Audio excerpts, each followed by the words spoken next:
رسول پاک علیہ الصلاۃ والسلام نے ارشاد فرمایا لا تحقرن من المعروف شیئا، کبھی بھی کسی نیکی کو ہلکا نہ سمجھنا، ولو ان تلقى اخاك بوجه طلق، اگر کچھ بھی نیکی نہ کر سکتے ہو اپنے کسی مسلمان بھائی سے مسکرا کر ہی مل لیا کرو، یہ بھی تمہاری نیکی لکھ لی جائے گی۔ کبھی بھی نیکی کو معمولی نہ سمجھنا، پیسے نہیں ہے خرچ نہیں کر سکتے، بخل کی وجہ سے جیب نہیں کسی کو دے نہیں سکتے، کچھ بھی تمہارے اندر کرنے کے لیے نہیں ہے، کسی مسلمان سے ملو تو خوش دلی سے مل لو، خندہ پیشانی سے مل لو، یہ بھی تمہارے لیے نیکی ہو جائے گی۔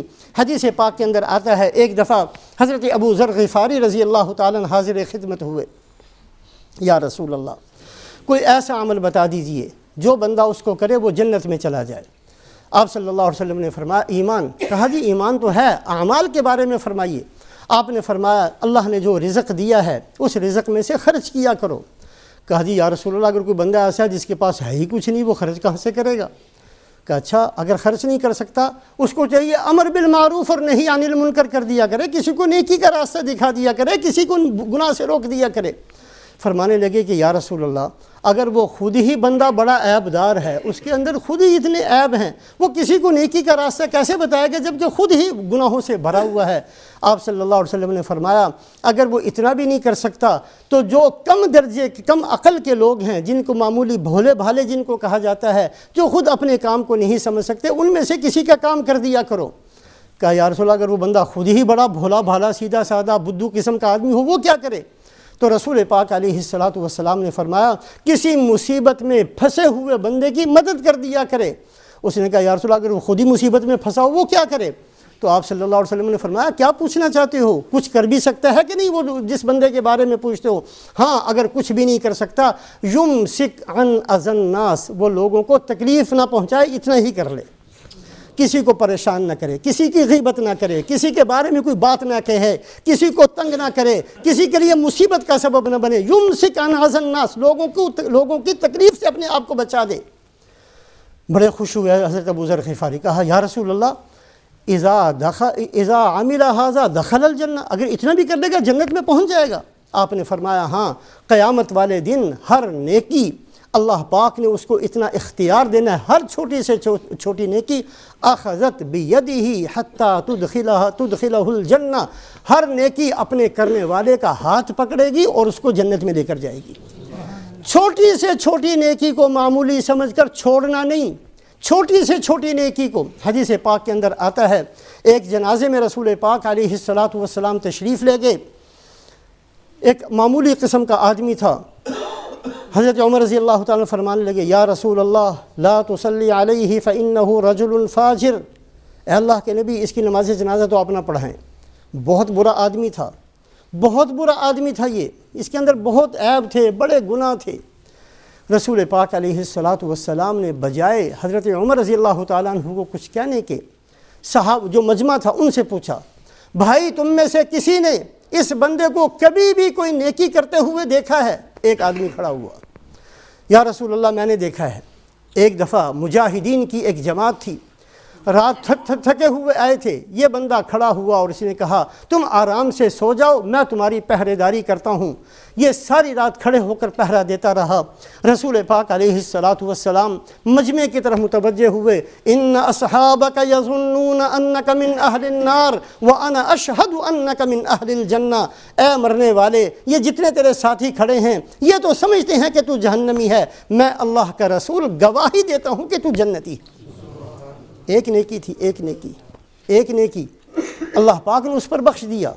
کسی کو کبھی معمولی نہ سمجھنا، پتہ نہیں کس کی کس بات پر نیکی ہوگی، کس کی کس بات پر بخشش ہوگی، کس کی کس بات پر بخشش۔ حضرت حارثہ ابن نعمان رضی اللہ تعالیٰ یہ وہ صحابی ہیں، رسول پاک علیہ الصلاۃ والسلام معراج میں تشریف لے گئے، حضرت بلال رضی اللہ تعالیٰ عنہ کی جوتوں کی آواز سنی، ان کے قرآن پڑھنے کی آواز سنی۔ حضرت جبرائیل علیہ السلام سے پوچھا یہ حارثہ کی آواز یہاں کیسے آ گئی؟ وہ تو دنیا میں تھے۔ کہا یا رسول اللہ دنیا میں ہی ہیں، جب قرآن پڑھتے ہیں اللہ فرشتوں کو کہتے ہیں ان کا قرآن سنو، اور اس کی وجہ یہ ہے کہ یہ اپنی ماں کی بہت خدمت کرنے والے ہیں، اپنی ماں کی سب سے زیادہ خدمت، آپ کے ساتھیوں میں سب سے زیادہ خدمت کرنے والے اپنی ماں کی حارث ابن نعمان ہیں، جس کی وجہ سے اللہ پاک نے ان کو یہ مقام اور مرتبہ دیا ہے کہ جب بھی وہ دنیا کے اندر زمین پر قرآن پڑھتے ہیں فرشتوں کو حکم ہوتا ہے کہ ان کی تلاوت کو سنا جائے۔ اور اس کے بعد حضرت حارث ابن نعمان آخری عمر میں نابینا ہو گئے۔ جہاں کمرے میں بیٹھتے تھے وہاں سے لے کر دروازے تک ایک رسی باندھ دی، جب بھی کوئی سائل آتا سوال کرتا اس رسی کو پکڑ کر دروازے تک جاتے اور اپنے ہاتھ سے اس کو صدقہ خیرات دیتے۔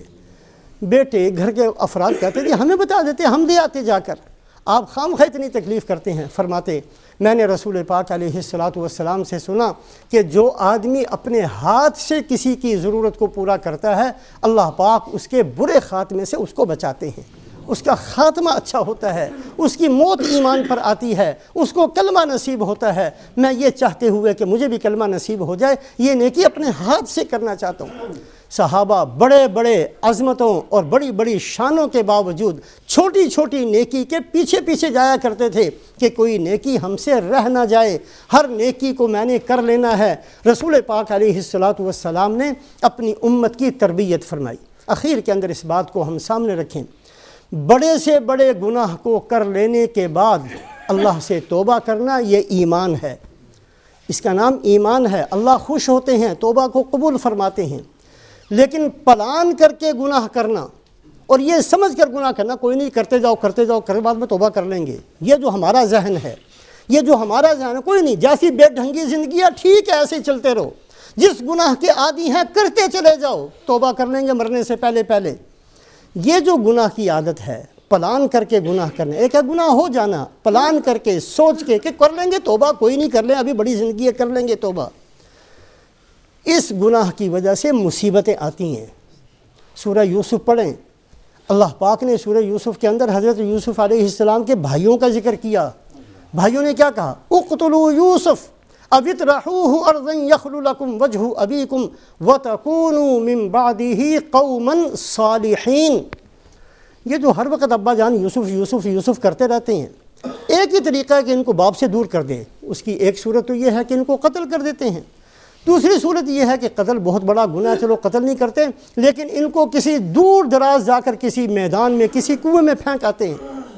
یہ پلان کا گناہ تھا، سوچ کر، یہ نہیں تھا کہ وہ یہ سمجھتے تھے کہ گناہ نہیں ہے، ہاں گناہ سمجھتے تھے۔ وَتَكُونُوا مِن بَعْدِهِ قَوْمًا صَالِحِينَ، بعد میں نیک بن جائیں گے، کوئی نہیں بڑا ٹائم ہے، ابھی کون سا مرنے لگے ہیں، ابھی تو جوانی ہے، بن جائیں گے گناہ، تہجد گزار بھی بن جائیں گے، ہم نمازیں پڑھنے والے بھی بن جائیں گے، ہم حاجی صاحب بھی بن جائیں گے، ہم بڑی ساری داڑھی بھی رکھ لیں گے، ہم سب کچھ کر لیں گے، لیکن ابھی بہت وقت ہے۔ یہ جو ذہن ہے یہ ذہن اللہ کو پسند نہیں ہے۔ یہ ذہن تھا حضرت یوسف علیہ السلام کے بھائیوں کا۔ اس کی سزا کیا ملی؟ اللہ نے ایسا فقر مسلط کر دیا کہ بار بار یوسف علیہ السلام کے پاس مانگنے کے لیے آئے ہیں، اور یہاں تک ایک دفعہ آئے جئنا ببضاعۃ مزجاۃ فاوف لنا الکیل وتصدق علینا ان اللہ یجزی المتصدقین، کہ اے یوسف اب تو ہمارے پاس دینے کے لیے قیمت نہیں ہے، مانگنا ہماری شان کے خلاف ہے، ہم نبیوں کی اولاد ہیں، سوال کرنا ہمیں زیب نہیں دیتا، سوال نہیں کرتے، تو کیا کر کے آئے ہیں؟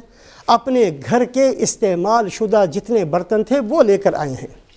جئنا ببضاعۃ مزجات، استعمال شدہ چیزیں، گھر کا بستر، پٹھے پرانے کپڑے، گھر کے پیالے برتن، یہ ہم لے کر آئے ہیں۔ ہم جانتے ہیں کہ یہ قیمت نہیں بن سکتی، جو آپ دیں گے وہ بہت زیادہ ہوگا، یہ تو کسی کام کے نہیں ہیں، لیکن چونکہ ایک ظاہری شکل ہے تاکہ ہم بھیک مانگنے والوں میں شمار نہ ہوں، قیمت دے کر لینے والوں میں ہوں، قیمت بھی ہمارے پاس نہیں ہے۔ جئنا ببضاعۃ مزجات فاوف لنا الکیل وتصدق علینا، غلہ پورا دے دیں، صدقے کی نیت سے آپ دے دیں، اللہ صدقہ دینے والوں کو بڑا احسان کرتے ہیں۔ یہ اس حالت تک پہنچے ہیں کیوں؟ اس لیے کہ گناہ پلان کے ساتھ کیا تھا۔ یہ جو آج مصیبتوں کا شکار ہے، کبھی سوچیں کیوں ہیں ہم مصیبتوں کا شکار؟ پیسے اللہ نے دے دیے، گھر اللہ نے دے دیا، اولاد اللہ نے دے دی، کپڑوں کے سوٹ کیس بھر گئے، سب کچھ مل گیا، پھر بھی روتے کیوں ہیں؟ اس لیے روتے ہیں کہ ہمارے سارے گناہ پلاننگ کے ساتھ ہیں۔ ہم یہ سمجھتے ہیں کہ مرنے سے پہلے توبہ کر لیں گے۔ یہ نیتیں چھوڑ دیں، یہ مسلمان کی شان نہیں ہے۔ مسلمان بن کر جینا اور مسلمان بن کر اللہ سے مرنے کی امید رکھنا، یہ ہمارا کام ہے۔ اللہ ہم سب کو عمل کی توفیق نصیب فرمائے۔